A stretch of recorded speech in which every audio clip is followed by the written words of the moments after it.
Good morning every one, welcome two days of farmer channel. Morning day 45. ಇವತ್ತು ನಮ್ಮ ಮನೆ ತೋಟದಲ್ಲಿ ಕೆಲಸ ಮಾಡಿಸೋಣ ಅಂದರೆ ಜನ ಕೂಡ ಬಂದಿರಲಿಲ್ಲ.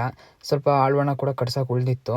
ಇನ್ನು ರೀಸೆಂಟ್ ವಿಡಿಯೋದಲ್ಲೂ ಕೂಡ ಹೇಳಿದ್ದೆ, ಲೇಟ್ ಮಾಡ್ಕೊಂಡು ನಾವು ಕಟ್ಸೋದು ಕೂಡ ಲೇಟ್ ಆಗಿದೆ. ಆ ಕಾರಣದಿಂದ ಇವಾಗ ಕಡಿಸ್ತಾ ಇದ್ದೀವಿ, ಜನ ಕೂಡ ಸಿಕ್ಕಿರಲಿಲ್ಲ ಅಂತ ಹೇಳ್ಬಿಟ್ಟು. ನೋಡಿ, ಅವ್ರು ನಿನ್ನೆ ಬಂದರು, ಇವತ್ತು ಕೂಡ ಕೈ ಕೊಟ್ಟರು. ಮತ್ತು ಇನ್ನು ನಾಳೆ ಬರ್ತಾರೋ ಏನು ಮಾಡ್ತಾರೋ ಗೊತ್ತಿಲ್ಲ. ಮತ್ತು ಗಾರೆ ಕೆಲಸದವ್ರು ಕೂಡ ಅವ್ರಿಗೆ ಇವತ್ತು ಅವ್ರ ಊರಲ್ಲಿ ಸಂತೆ ಅಂತ ಹೇಳ್ಬಿಟ್ಟು ರಜಾ ಮಾಡಿದ್ದಾರೆ.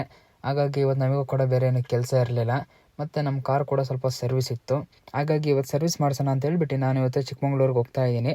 ಬನ್ನಿ, ಇವತ್ತು ಸರ್ವಿಸ್ ಕಾಸ್ಟ್ ಎಷ್ಟಾಗುತ್ತೆ, ಈಗ ನಮಗೂ ಕೂಡ ಯಾವ ಥರ ರೆಸ್ಪಾನ್ಸ್ ಮಾಡ್ತಾರೆ, ಕಾರ್ನು ಕೂಡ ಯಾವ ಥರ ಸರ್ವಿಸ್ ಮಾಡ್ತಾರೆ, ಮತ್ತು ಇನ್ನೂ ಈ ಥರ ಏನಾದರೂ ಪ್ರಾಬ್ಲಮ್ಸ್ ಇದ್ದರೆ ಅದನ್ನು ಕೂಡ ಏನು ತಿಳಿಸ್ಕೊಡ್ತಾರೋ ಇಲ್ಲ ಏನಂತ ಹೇಳ್ತಾರೆ ಅನ್ನೋದನ್ನ ಕೂಡ ಪ್ರತಿಯೊಂದು ಕೂಡ ವಿಡಿಯೋದಲ್ಲಿ ತಿಳಿಸ್ಕೊಡ್ತೀನಿ. ಹಾಗಾಗಿ ಪ್ರತಿಯೊಬ್ಬರು ಕೂಡ ವಿಡಿಯೋನ ಪೂರ್ತಿಯಾಗಿ ನೋಡಿ, ಮಧ್ಯದಲ್ಲಿ ಸ್ಕಿಪ್ ಮಾಡೋಕ್ಕೆ ಹೋಗಬೇಡಿ. ನಾವು ಶೋರೂಮ್ಗೆ ಬರ್ತಿದ್ದಂಗೆ ನಮಗೆ ಕ್ಲೀನಾಗಿ ರೆಸ್ಪಾನ್ಸ್ ಮಾಡಿದ್ರು. ಅದಾದ ನಂತರ ಫಸ್ಟ್ ಒಂದು ಟ್ರಯಲ್ನ ನೋಡ್ತಾ ಇದ್ದಾರೆ. ಈಗ ನೋಡ್ಬೋದು ನೀವು, ಎಲ್ಲ ಓಡಿಸ್ಬಿಟ್ಟು ನೋಡ್ತಾರೆ, ಏನಾದರೂ ಸೌಂಡ್ ಇದೆಯಾ, ಮತ್ತೇನಾದರೂ ಜರ್ಕ್ ಇದೆಯಾ, ಏನಾದರೂ ಪ್ರಾಬ್ಲಮ್ ಇದೆಯಾ ಅನ್ನೋದು ಅವರಿಗೆ ನೋಡಿ ಓಡಿಸಿದ ತಕ್ಷಣ ಗೊತ್ತಾಗ್ಬಿಡುತ್ತೆ. ಅದು ಬಂದಿರೋದು ಇವತ್ತು ಚಿಕ್ಕಮಗಳೂರಿನ ಶ್ರುತಿ ಮೋಟರ್ಸ್ಗೆ. ಈಗ ಟ್ರಯಲ್ ಎಲ್ಲ ನೋಡಾಯಿತು, ಮತ್ತು ಇನ್ನು ಸರ್ವಿಸಿಗೆ ಬಿಡ್ತಾರೆ ಅನ್ನೋ ಅಷ್ಟರೊಳಗೆ ಸಿಕ್ಕಾಪಟ್ಟೆ ಗಾಡಿ ಇದ್ದು ನಮಗಿಂತ ಮುಂಚೆನೇ ಬಂದಿದ್ರು. ಏನೋ ಲೇಟ್ ಆಗುತ್ತೆ ಅಂದ್ಕೊಂಡಿದ್ವಿ, ಆದರೆ ಹೆಂಗೋ ಪರವಾಗಿಲ್ಲ, ರೆಸ್ಪಾನ್ಸ್ ಮಾಡಿಬಿಟ್ರು. ನಮ್ಮ ಗಾಡೀಲಿ ಯಾವುದೇ ಥರ ಎರರ್ಸ್ ಆಗಲಿ ಪ್ರಾಬ್ಲಮ್ಸ್ ಆಗಲಿ ಇರಲಿಲ್ಲ. ಬರೀ ಹಾಗೆ ಜನರಲ್ ಚೆಕಪ್ಸ್ ಮಾತ್ರ ಇದೆ, ಅದನ್ನೆಲ್ಲ ಚೆಕ್ ಮಾಡಿಸ್ಕೊಳ್ಳಿ ಅಂತ ಹೇಳಿದ್ರು. ಹಾಗಾಗಿ ಇವತ್ತು ಜನರಲ್ ಚೆಕಪ್ಸ್ನ ಮಾಡಿಸ್ತಾ ಇದ್ದೀವಿ.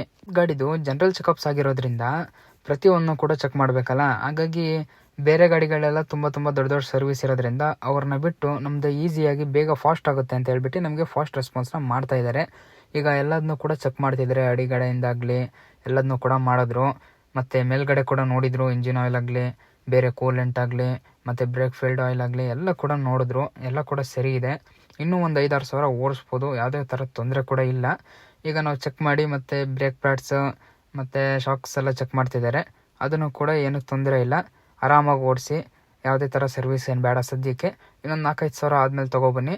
ಅದಾದ ನಂತರ ನಾವು ಬ್ರೇಕ್ ಪ್ಯಾಡ್ಸ್ ಹಾಕ್ಕೊಡ್ತೀವಿ, ಮತ್ತು ಇನ್ನೇನಾದರೂ ಇದ್ದರೆ ನೋಡಿಬಿಟ್ಟು ಚೆಕ್ ಮಾಡ್ತೀವಿ ಅಂತ ಹೇಳಿದ್ದಾರೆ. ಇದನ್ನೆಲ್ಲ ಮಾಡೋ ಗ್ಯಾಪಲ್ಲಿ ನಾವು ಹಾಗೆ ಒಂದು ರೌಂಡ್ ಹಾಕ್ಕೊಬಂದ್ವಿ ಶೋರೂಮ್ ಸರ್ವಿಸ್ ಸೆಂಟ್ರಲ್ಲಿ, ಮತ್ತು ಬೇರೆ ಏನೇನು ಕೆಲಸ ನಡೀತಿದೆ ಅಂತ.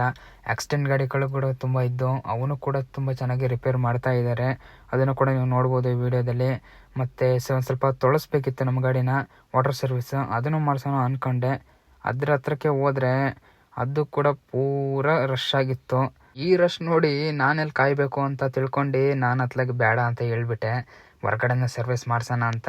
ಮತ್ತೆ ಅವ್ರ ಗಾಬರಿಯಲ್ಲಿ ಎಲ್ಲ ಗಾಡಿನೂ ತೊಳಿಬೇಕು ಅಂತ ಹೇಳಿ ಯಾಕೆ ಬೇಕಾಗಿ ತೊಳಿತಾರೋ ಏನೋ ಗೊತ್ತಿಲ್ಲ. ಅದಾಗ್ತಿದ್ದಂಗೆ ಒಂದು ಬಿಲ್ ಕಟ್ಟೋಕ್ಕಿಂತ ಮುಂಚೆ ಒಂದು ಟ್ರಯಲ್ ನೋಡ್ತಾರೆ ಮತ್ತೊಂದು ಸತಿ, ಮತ್ತೇನಾದರೂ ಪ್ರಾಬ್ಲಮ್ ಇದೆಯಾ. ಮತ್ತು ಯಾಕಂದರೆ ಡೆಲಿವರಿ ಕೊಡೋಕ್ಕಿಂತ ಮುಂಚೆ ಎಲ್ಲ ಪೂರ ಪಕ್ಕ ಇದ್ದಾಗ ಮಾತ್ರ ಕೊಡೋದು. ಹಾಗಾಗಿ ಅದನ್ನು ಕೂಡ ಎಲ್ಲ ಮತ್ತೊಂದು ಸತಿ ಹೋಗಿ ಬಂದರು.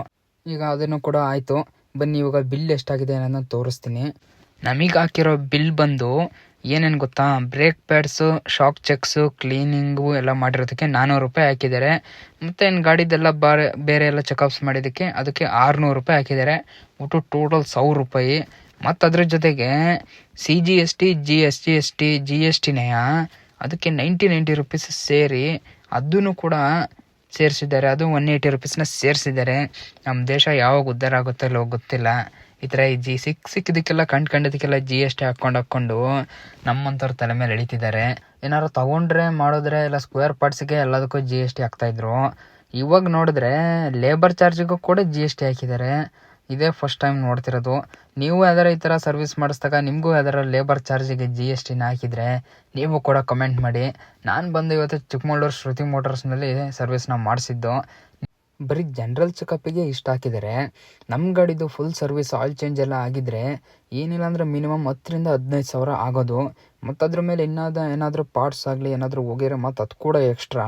ಈ ವಿಡಿಯೋ ನೋಡ್ತಿರೋರು ನಿಮ್ಮ ಗಾಡಿ ಯಾವ ಬ್ರ್ಯಾಂಡ್ ಅನ್ನೋದನ್ನು ಕೂಡ ಕಮೆಂಟ್ ಮಾಡಿ. ಅದ್ರ ಜೊತೆಗೆ ನಿಮ್ಮ ಗಾಡಿಗೆ ಎಷ್ಟು ಸರ್ವಿಸ್ ಆಗುತ್ತೆ ಅನ್ನೋದನ್ನು ಕೂಡ ಈ ವಿಡಿಯೋದಲ್ಲಿ ಕಮೆಂಟ್ ಮಾಡಿ. ನೀವು ಎಲ್ಲಿ ಸರ್ವಿಸ್ ಮಾಡಿಸ್ತೀರಾ ಅನ್ನೋದನ್ನು ಕೂಡ ನಮಗೆ ತಿಳಿಸ್ಕೊಡಿ. ಇದೆಲ್ಲ ಮುಗಿಸ್ಕೊಂಡು ಇವಾಗ ಸೀದಾ ಊರ ಕಡೆಗೆ ಹೊರಟಿದ್ದೀನಿ. ಮತ್ತೆ ಕಂಟಿನ್ಯೂ ವಿಡಿಯೋನ ನೋಡಿ, ನಾಳೆ ಏನು ಕೆಲಸ ಮಾಡ್ತೀವಿ ಅನ್ನೋದನ್ನ ಕೂಡ ಇದರಲ್ಲಿ ತಿಳಿಸ್ಕೊಟ್ಟಿದ್ದೀನಿ. Good morning everyone, morning day 46. ಇವತ್ತು ಕೂಡ ನಮಗೆ ತೋಟದ ಕೆಲಸದವರೆಲ್ಲ ಕೈ ಕೊಟ್ಟಿದ್ದಾರೆ. ಗಾರೆ ಕೆಲಸದವ್ರು ಕೂಡ ಬಂದಿರಲಿಲ್ಲ. ಹಾಗಾಗಿ ಇವತ್ತು ನಾನು ನಮ್ಮಪ್ಪ ಮನೆ ಹತ್ರ ಸ್ವಲ್ಪ ಮತ್ತು ತೋಟದ ಬೇಲಿ ಸೈಡೆಲ್ಲ ಅಳಿನೌಷಧಿ ಹೊಡಿಯೋಣ ಅಂತ ಹೇಳ್ಬಿಟ್ಟು ನೀರು ತುಂಬಿಸ್ಕೊತಾ ಇದ್ದೀನಿ.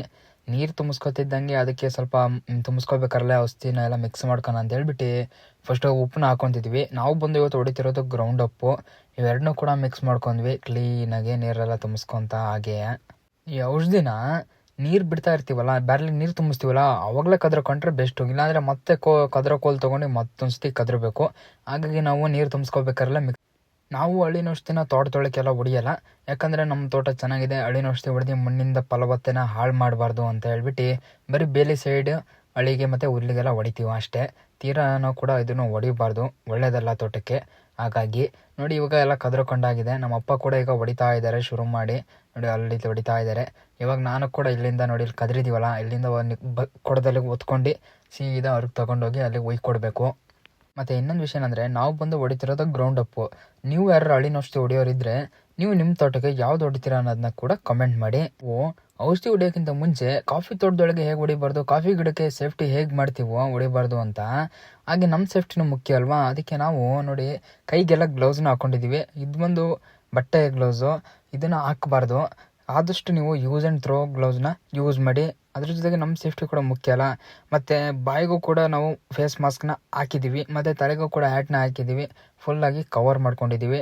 ಯಾಕಂದರೆ ನಾವು ಹೊಡಿತಿರೋದು ಹಳ್ಳಿನ ಔಷಧಿ, ಇದರದ್ದು ಸ್ವಲ್ಪ ಸಿಮ್ಟಮ್ಸ್ ಹೋದರೂ ಕೂಡ ನಮಗೆ ಎಫೆಕ್ಟು. ಹಾಗಾಗಿ ನೀವು ಯಾರು ಔಷಧಿ ಹೊಡಿತಾರೋ ಇದ್ದರೆ ಈ ಥರ ನೀವು ಪ್ರತಿಯೊಂದು ಸೇಫ್ಟಿನೂ ಕೂಡ ಯೂಸ್ ಮಾಡ್ಕೊಳ್ಳಿ. ಇಲ್ಲ ಅಂದರೆ ಇವಾಗ ನೀವು ಚೆನ್ನಾಗೇ ಇರ್ಬೋದು, ಔಷಧಿ ಹೊಡೆದು ಏನೋ ಆಗದಲ್ಲೇ ಇರ್ಬೋದು.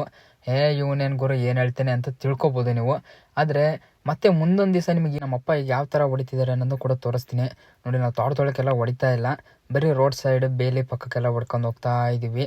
ಮತ್ತು ಬೇಲಿಗೆ ಒಂಥರ ಬೀಳ್ಥರ ಅಂಬೆಲ್ಲ ಹಬ್ಬಿರುತ್ತಲ್ಲ, ಅದಕ್ಕೂ ಕೂಡ ಹೊಡಿತಾ ಇದ್ದಾರೆ. ಬೇಲಿ ಮೇಲೆಲ್ಲ ಸ್ವಲ್ಪ ಸ್ವಲ್ಪ, ತೀರಾ ಗಿಡಗಳಿಗೆಲ್ಲ ಬೀಳಂಗೆಲ್ಲ ಹೊಡಿತಾ ಇಲ್ಲ. ಬರೀ ಇದೇ ಥರ ನಾವು ರೋಡ್ ಸೈಡೆಲ್ಲ ಹೊಡ್ಕೊಳ್ತಾ ಹೋಗ್ತಾ ಇದ್ದೀವಿ ಇವತ್ತು. ಇನ್ನು ಇವತ್ತು ಔಷಧಿನ ಜಾಸ್ತಿ ಕದ್ರಕೊಂಡಿರಲಿಲ್ಲ, ಯಾಕಂದರೆ ನಾವು ಬರೀ ರೋಡ್ ಸೈಡ್ ಮಾತ್ರ ಹೊಡಿತಿರೋದಲ್ಲ ಬೇಲಿಗೆ. ಹಾಗಾಗಿ ಒಂದು ಬ್ಯಾರ್ಲ ಕದ್ರಕೊಂಡಿದ್ವಿ. ಇವಾಗ ಅದು ಕೂಡ ಹೊಡೆದು ಮುಗಿತಾ ಬಂತು. ಅಪ್ಪಾಜಿ ಕೂಡ ನೋಡಿ ಈಗ ತೋಟದೊಳಗೆಲ್ಲ ಹೊಡೆದು ಮುಗಿಸಿದ್ರು. ಅಂದರೆ ಬೇಲಿ ಸೈಡ್ಗೆ ಮಾತ್ರ ಮತ್ತು ರೋಡ್ಗಳಿಗೆ ಮಾತ್ರ ಹೊಡಿತಾ ಇದ್ದಾರೆ. ನೀವು ಯಾರು ಹಳ್ಳಿನ ಔಷಧಿ ಹೊಡೆಯೋರಿದ್ದರೆ ತೋಟದೊಳಗೆ ಮಾತ್ರ ಆದಷ್ಟು ಹೊಡೆಯೋಕೆ ಹೋಗ್ಬಿಡಿ. ಯಾಕಂದರೆ ಹಳ ಹೊಡೆಸೋದು ಅದು ಇದು ಹಿಂಸೆ ಅಂತ ಹೇಳ್ಬಿಟ್ಟು ಹಳ್ಳಿನ ಔಷಧಿ ಹೊಡಿತಾರೆ. ಯಾಕಂದರೆ ಹಳ್ಳಿನ ಔಷಧಿ ಹೊಡೆದ್ರೆ ತುಂಬ ತಿಂಗಳುಗಟ್ಟಲೆ ಹಳ ಬರೋದಿಲ್ಲ. ಅವಾಗ ಹಂಗೆ ಮಾಡಿದ್ರೆ ಆದಷ್ಟು ದೆಬ್ಬೆಲಿ ಹೊಡಿಸಿ. ದೆಬ್ಬೆಲಿ ಯಾಕೆ ಹೊಡಿಬೇಕು ಅಂದರೆ, ಈಗ ಮಳೆಗಾಲದಲ್ಲೆಲ್ಲ ದೆಬ್ಬೆಲಿ ಹೊಡೆದ್ರೆ ಬೆಸ್ಟು. ಯಾಕಂದರೆ ಅದು ಹೊಡೆದಾಗ ಅದರದ್ದು ಹಳ್ಳಿಂದು ಯಾವುದೇ ಸಿಮ್ಟಮ್ಸ್ ಆಗಲಿ ಗಿಡದ ಮೇಲೆ ಹೋಗಿ ಕೂರಲ್ಲ. ದೆಬ್ಬೆಲಿ ನೀಟಾಗಿ ಎಳ್ಕೊಂಡು ಮಾಡಿ ಹೊಡಿಬೋದು. ಮಿಷಿನಲ್ಲಿ ಮಾತ್ರ ಅದು ಮಳೆಗಾಲದಲ್ಲಿ ಯಾವುದೇ ಕಾರಣಕ್ಕೆ ಹೊಡ್ಸೋಕೆ ಹೋಗ್ಬೇಡಿ. ಹೊಡ್ಸೋದಾದರೆ ಬೇಸಿಗೆಗಾಲದಲ್ಲಿ ಮಾತ್ರ ಹೊಡಿಸಿ ಮಿಷಿನಲ್ಲಿ. ಅದನ್ನು ಕೂಡ ಮೆಣಸಿನ ಬೀಳೆ ಎಲ್ಲ ಇದ್ದರೆ ಅಲ್ಲೆಲ್ಲ ಕ್ಲೀನಾಗಿ ನೋಡ್ಕೊಬಿಟ್ಟು ಬಿಡಿಸ್ಕೊಟ್ಟು ಹೊಡಿಸಿ. ಈಗ ಏನಾರು ಮಿಷಿನಲ್ಲಿ ಹೊಡ್ಸಿದ್ರಿ ಅಂತ ಇಟ್ಕೊಳ್ಳಿ, ನಿಮ್ಮ ತೋಟದಲ್ಲಿ ಕಾಫಿಗೆ ಕೊಳೆ ರೋಗ ಆಗಲಿ, ಗಿಡದಲ್ಲಿ ಚಿಕ್ಕಿ ರೋಗ ಆಗಲಿ ಆದಷ್ಟು ಶುರುವಾಗುತ್ತೆ. ಹಾಗಾಗಿ ಯಾರು ಕೂಡ ಈ ಥರ ತಪ್ಪನ್ನ ಮಾಡೋಕೆ ಹೋಗ್ಬಿಡಿ. ನಾವು ಹಳ್ಳಿನ ಔಷಧಿ ಎಲ್ಲ ಹೊಡೆದು ಮುಗಿತಿದ್ದಂಗೆ, ಈಗ ಸ್ಟಾರ್ಟಿಂಗಲ್ಲಿ ಹೇಳ್ದಂಗೆ ನಾವು ಕಾರಿಂದ ಸರ್ವಿಸ್ ಮಾಡಿಸ್ಕೊಂಡ್ಬಂದಿದ್ದೆ. ವಾಶ್ ಮಾಡಿಸೋದೊಂದು ಆಗಿರಲಿಲ್ಲ, ಯಾಕಂದರೆ ಅಲ್ಲಿ ತುಂಬ ರಶ್ ಇದ್ದಿದೆ ಅಂತ ಆಗಿರಲಿಲ್ಲ. ಹಾಗಾಗಿ ಇವತ್ತು ನಮ್ಮೂರ ಅರಳ್ಳಿಲಿ ಒಂದು ಹೊಸ್ದಾಗಿ ಒಂದು ರೀಸೆಂಟಾಗಿ ವಾಷಿಂಗ್ ಸೆಂಟರ್ ಓಪನ್ ಆಗಿದೆ, ವಾಟರ್ ಸರ್ವಿಸು.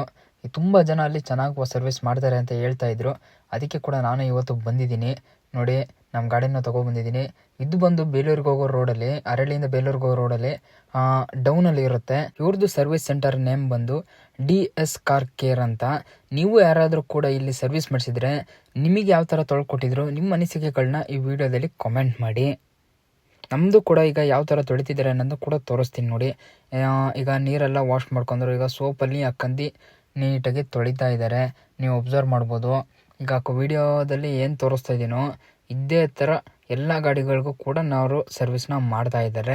ನಮಗೂ ಕೂಡ ಸ್ಯಾಟಿಸ್ಫೈ ಆಯಿತು. ಒಳಗಾಗಲಿ ಹೊರಗಾಗಲಿ ಎಲ್ಲದನ್ನೂ ಕೂಡ ನೀಟಾಗಿ ಕ್ಲೀನ್ ಮಾಡಿಕೊಂಡ್ರು.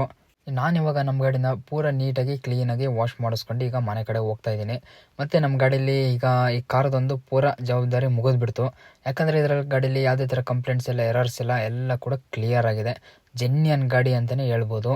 ಈಗ ಪೂರ ಕ್ಲೀನ್ ಆಗಿರೋದ್ರಿಂದ ಇದನ್ನು ತೊಗೊಂಡೋಗಿ ನಿಲ್ಲಿಸ್ಬಿಟ್ರೆ ಇನ್ನು ಯಾವಾಗ ಬೇಕೋ ಅವಾಗ ಮಾತ್ರ ಓಡಿಸಾಡ್ತೀವಿ, ತೀರ ಏನು ಡೈಲಿ ಯೂಸ್ ಮಾಡೋಕ್ಕೆ ಹೋಗೋದಿಲ್ಲ. ಹಾಗಾಗಿ ಇವತ್ತು ನಾನು ಈ ವಿಡಿಯೋನ ಇಷ್ಟಕ್ಕೆ ಮುಗಿಸ್ತಾ ಇದ್ದೀನಿ. ಈ ವಿಡಿಯೋ ನೋಡಿದ ಮೇಲೂ ಕೂಡ ಇನ್ನೂ ಯಾರು ನಮ್ಮ ಅಕೌಂಟ್ನ ಫಾಲೋ ಮಾಡಿಲ್ವೋ ಫಾಲೋ ಮಾಡ್ಕೊಳ್ಳಿ, ನಮ್ಮ ಚಾನಲ್ನ ಕೂಡ ಸಬ್ಸ್ಕ್ರೈಬ್ ಮಾಡ್ಕೊಳ್ಳಿ ಅಂತ ಹೇಳ್ತಾ ಮತ್ತೆ ನೆಕ್ಸ್ಟ್ ವಿಡಿಯೋದಲ್ಲಿ ಸಿಗ್ತೀನಿ. ಬಾಯ್ ಬಾಯ್.